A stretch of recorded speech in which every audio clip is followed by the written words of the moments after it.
¿Qué onda, amigos? Banda cinéfila y comiquera del universo y la galaxia. Seamos honestos, Apple TV y Alexander Skarsgård tienen en sus manos la adaptación de Matabot o Murderbot, como quieran decirlo, el androide más cínico, antisocial y adicto a las telenovelas chafonas de la galaxia, estilo Rosa de Guadalupe. Sí, aunque no lo crean. Y la pregunta del millón sería, en este caso, ¿valdrá la pena? Cumplidas las expectativas, vamos a ponernos el casco de realidad aumentada y comencemos a desmenuzar lo bueno, lo malo y lo renerdo de esta nueva serie de Apple TV, Matabot.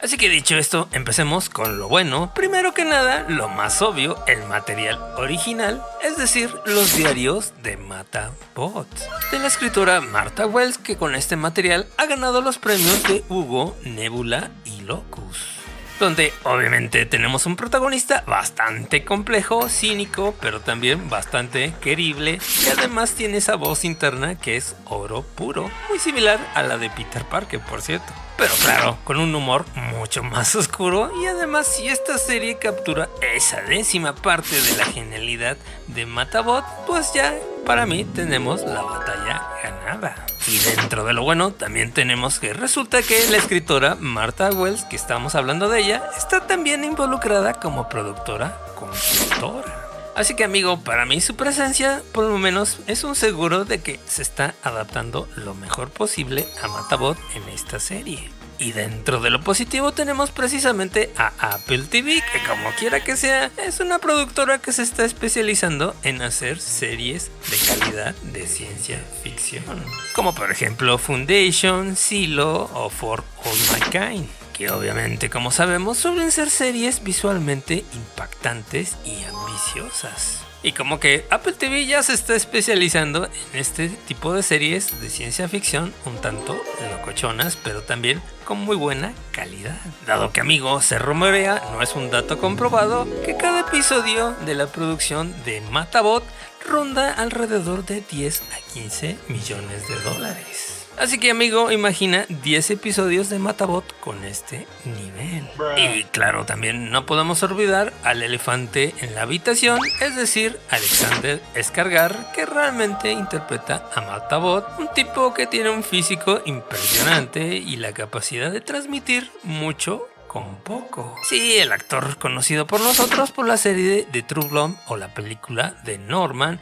Y lo más curioso es que realmente yo no sabía que tenía esa vena cómica, pero francamente hasta el momento me ha gustado su estilo de comedia. Algo, amigo, que yo realmente no le había visto a este actor, pero además me parece que es también productor ejecutivo de dicha serie, así que obviamente le está poniendo todos los kilos y el cariño a la serie y realmente se nota. Y claro, amigo, no olvidemos en este caso a los hermanos Chris y Paul Weitz, que están detrás precisamente del guión y de la dirección, los cuales tienen la experiencia bastante buena en drama y en comedia, como Odd About Boy o Mozart in the Jungle. En el caso de Chris Weitz estuvo en el guión de la película Road One. Así que, amigo, al menos el potencial está ahí y creo que realmente hicieron un buen trabajo de adaptación. Y otro punto positivo que le veo vendría siendo el estilo visual y los efectos especiales, dado que me parece que el diseño de producción está bien cuidado, los paisajes alienígenas bastante creíbles, un Matabot que tiene detalles mecánicos bastante realistas y la mezcla, digámoslo así, de un CGI un tanto suave, no de todo depurado, pero lo suficientemente bueno que combina perfectamente bien con esos decorados prácticos que realmente hace una combinación que funciona en esta serie. Pero, amigo, como siempre, no todo lo que brilla es armadura de droide, así que saquemos la motosierra y pasemos a lo malo de la serie Matabot. Dado que esta serie, amigo, tiene un ritmo un tanto irregular, hay algunos episodios de transición, más o menos como entre el 4 y el 7, que se frena un poquito la trama con subtramas científicas un tanto lentas. Así como también me parece que hay personajes secundarios desaprovechados, como el científico, como Guratin o Meshaya, que realmente, al menos para mí, parecía que estos personajes iban a ser un poquito más complejos y terminaron siendo personajes personajes un tanto estereotipados. Sí, amigo, mucho más a la onda woke, así que esta serie sí, digámoslo así, entraría en esa categoría, desafortunadamente. Otra cosa negativa que le veo a la serie vendría siendo un guión un tanto predecible, sobre todo a veces. Dado que para mí me parece que hay una falta de sorpresa en la estructura de la amenaza alienígena que es demasiado repetitiva. Así como también, amigo, me parece que hay unos diálogos un tanto forzados, sobre todo en unas escenas con líneas un tanto científicas y a veces esa conversación no se siente nada orgánica.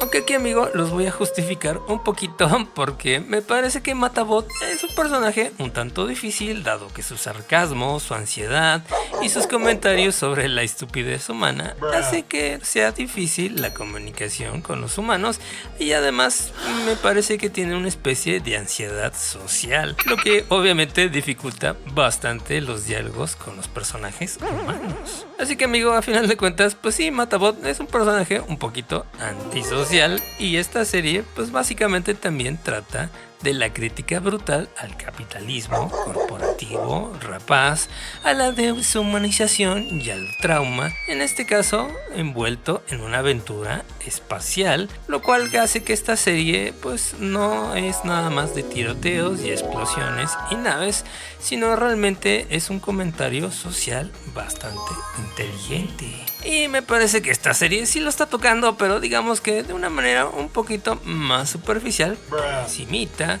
Y también otra cosa negativa que le vi fue el peligro de humanizar demasiado pronto a Matabot, dado que el encanto de este robot es precisamente su lenta y torpe y a menudo hilarante evolución hacia algo parecido a sentimientos.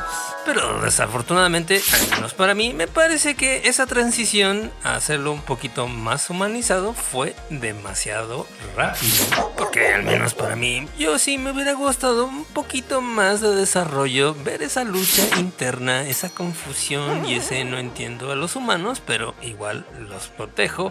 Y me parece que esa transición fue demasiado rápida en esta serie. Y ahora pasemos a lo renerdo. Realmente en este caso sería el ritmo de las novelas cortas de Matabot, dado que son bastante ágiles, directas y realmente no tienen un gramo de paja. Y claro, amigo, lo preocupante es que esta temporada tiene 10 episodios y obviamente existe el riesgo de estirar demasiado e innecesariamente los contenidos de las novelas y como quien dice, meterles relleno, que realmente creo que eso no me va a gustar ni a mí ni a los fans. Que, amigo, en conclusión, me parece que esta serie de Matabot tiene un personaje bastante único, un universo rico, así como también temas que resuenan fuerte en el día de hoy, y me parece que tanto Apple TV como Alexander Skarsgård tienen una responsabilidad bastante grande. Así que, amigo, en conclusión, me parece que ambos hicieron un excelente trabajo de adaptación. Obviamente no es perfecto, pero sí me parece bastante bien adaptado. ¿O qué piensas tú? Y te recomiendo también este video con la crítica de la temporada 4 de Love, Death and Robots, con lo bueno, lo malo y lo renerdo. Nos vemos en el siguiente video. Bye.